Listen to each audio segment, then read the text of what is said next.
you have with the Damascus Road experience, central to that is the appearance of Christ, the glorified Christ who appears and speaks to Paul. And there are whole books written on how this moment changed everything Paul thought.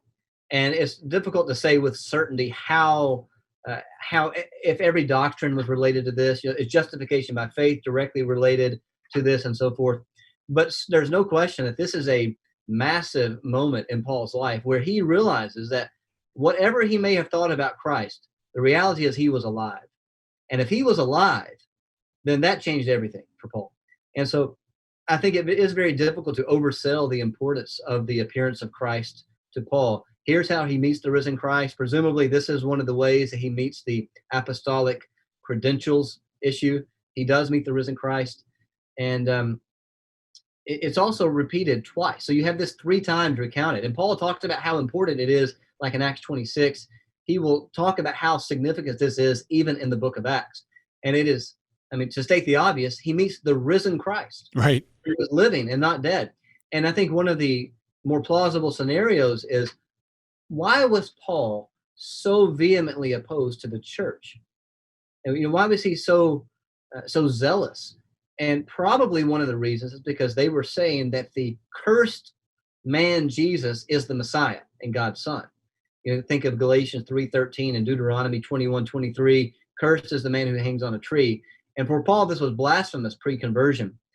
But what he began to see was that, no, it's not blasphemous, that this is, in fact, a glorious thing to show us how he took our wrath on himself and rose victorious. And so I think that's a very good case to be made for that. So when you see Galatians 3, you might be getting a little bit of autobiographical wrestling with the scriptures there that Paul has had in the past. That's a little bit of mirror reading or reconstruction, but certainly it seems to me to make a lot of sense. Oh yeah, and Paul would have understood that. He talks. It's always hard for me to understand this and to really grasp the depths of it. But he talks about him and other Jews just doing these things in ignorance.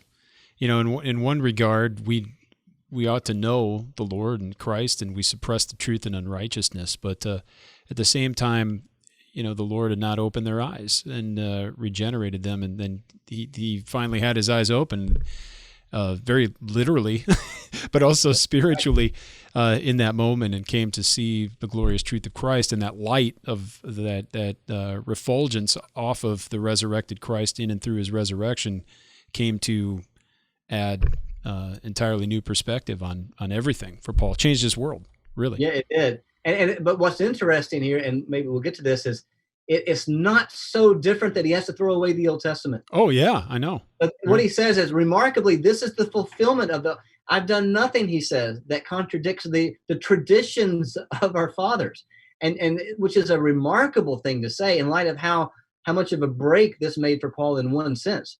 On the other side of that is, this is the fulfillment of this is the title of the book, the fulfillment of the hope of Israel. That what God had said would happen has happened. And so you have this, it's a tension in one sense, but it's this sort of both and is what is. It's just so new, but also it's right in line with what the scripture said. Yeah, exactly. The title of the book, The Hope of Israel, it's not, I've heard this before. I'm sure you've heard this from someone or at least read this. Paul did not invent Christianity. It's not as if Paul ate an hallucinogenic mushroom on the road to Damascus, saw something nuts, and then started to reinterpret his Bible based on whatever vision he saw. Now, in one regard, he was reinterpreting his Old Testament based on now the resurrected Christ who had confronted him. But the great difference here is he came to see what was organically and spiritually present in the Old Testament text already, because they were and are inspired by the Lord. And Christ is the organic, natural, eschatological fulfillment of what is there. And it's not as if the apostles now are doing reader response theory work and just taking a text and then pumping whatever they want into it and reconfiguring it. They're coming to discover, to understand, and then to explicate what is already present. And that's the beauty of the New Testament, especially here in Acts, how often they deal with and so frequently deal with Old Testament passages. Yeah, especially in the first half of the book. And I do think it helps us understand what Jesus says in Luke 24. And don't miss there that in Luke 24, he doesn't say, well, there's no way you could have ever known this. But now let me tell you, he critiques them for saying how slow, hard of heart and slow you are to understand these things. Exactly. And same thing in John chapter 5. Sorry, in John chapter 5, Jesus says, you like Moses, you read Moses and the scriptures of Moses, but he testifies about me, and he will be the one to condemn you, because it's all there in Moses in the 5 books of Moses. Yeah. So you've got this the real connection between the testaments is so important. And just looking at some of the early church fathers, it's a very big problem when you start to say, well, now we have a good God of love, and now we can have a message we can hold on to, and we can get rid of that Old Testament.